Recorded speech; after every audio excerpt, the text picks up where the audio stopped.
chercher. Il faut être raisonnable, il faut être sérieux quand on est président de la République. Qui va être sérieux? Qui va aller le chercher? C'est un pays nucléaire, vous comprenez ça? Vous croyez que c'est un pays comme ça, du tiers-monde, qu'on va aller prendre et qu'on va traîner devant la cour pénale? On le laisse faire? Mais il n'y a pas de crime de guerre là, dans ce qu'on voit? Mais si c'est avéré ce qu'on voit et que c'est les troupes russes qui l'ont fait, évidemment que c'est un crime de guerre. Mais encore une fois, on ne va pas comme ça dire il faut le mettre devant la Cour pénale internationale et le condamner. On n'y arrivera pas. Alors il ne faut pas le dire. Juste, vous convenez que c'est quand même un symbole de le dire ouvertement quand on est à la tête de la France? Ça sert à quoi? Moi, je veux être efficace.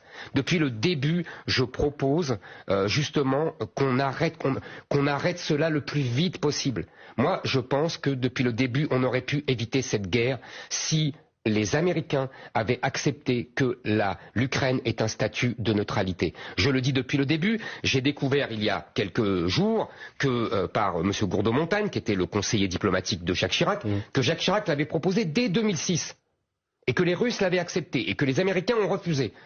Je regrette cela. L'Ukraine elle-même a refusé. Oui, bien sûr, elle a le droit de disposer de sa souveraineté. Oui, chère madame, vous avez raison. Elle est souveraine. Mais le problème, c'est qu'on est aussi dépendant de sa géographie.